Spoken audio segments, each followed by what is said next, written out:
suis Stéphane Rivière, le fondateur de la petite entreprise qui s'appelle Talentéo, qui a l'initiative, il ne faut pas regarder, moi il ne faut pas que je regarde, de ce challenge un peu original. C'est toujours un plaisir de parler de handicap sans en parler, parce que le parti pris qu'on a choisi chez Talentéo, vous l'avez vu déjà, on ne s'appelle pas Handi truc ou Handi machin, parce que le handicap c'est une situation, c'est pas une finalité, c'est une partie de la personne. Enfin voilà, c'est pas le handicap, c'est pas forcément la difficulté. Le handicap, c'est pas forcément ce qu'on imagine. Donc notre boulot chez Talentéo, c'est comme ça qu'on a rencontré le CEA, c'est de rendre visible le handicap autrement avec des outils. Je vais parler plus doucement, digitaux.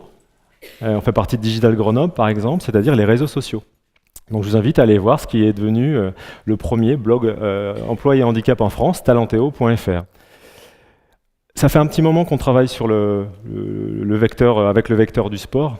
On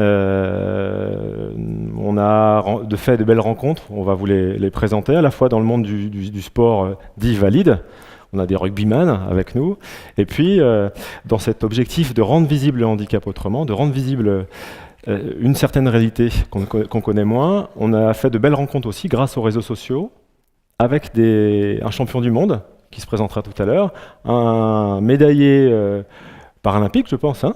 Et on s'est dit, à un moment donné, il y a quelque chose à faire. Et le quelque chose à faire, on l'a construit de manière très proche avec Marc Samaï, ici présent, de la mission handicap du CEA, qui nous a ramené plein d'idées, qui est aussi vice-président d'une association qui s'appelle Apache, président, tu nous diras quelques mots.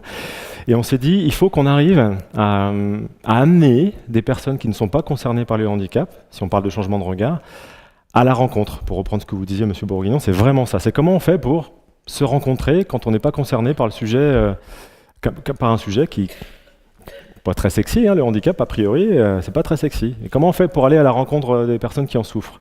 On s'est dit, le sport, effectivement, est un vecteur très intéressant. Et on a eu cette idée. Ça se fait déjà, des sensibilisations en entreprise. On vient, on fait un tournoi de tennis, de basket, et souvent ce qu'on nous remontait dans les entreprises, c'est très bien, mais c'est du one-shot, ça dure une journée. Et puis chacun rentre chez soi et la vie continue. Et il n'y a pas d'autres occasions, sauf s'il y a des engagements personnels, au travers d'associations qu'on vous présentera aussi, il y en a d'autres. S'il n'y a pas ces engagements-là, on est pris par sa vie, par son quotidien, et c'est normal, il n'y a pas de problème avec ça. Donc on s'est dit, il y a quelque chose à faire sur un challenge sportif. On va emmener les entreprises, donc un challenge sportif. Et là, j'ai mon animation normalement qui marche.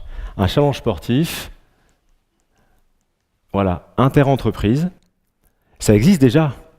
Il y a le challenge Rhône-Alpes notamment, qui vous permet de participer à plusieurs épreuves dans l'année.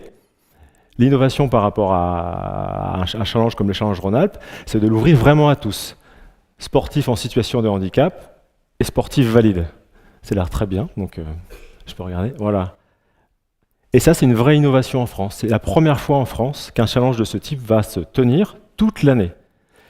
Donc on est parti sur cette idée-là, et on a réussi, finalement, c'était un vrai projet, un vrai défi. Le CEA nous a suivis, s'est engagé sur 4 équipes.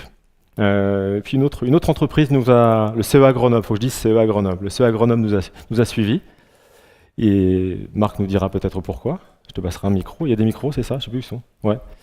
Les sportifs ont envie de parler, vous avez vu. Et puis, une autre entreprise, ST Microélectronique.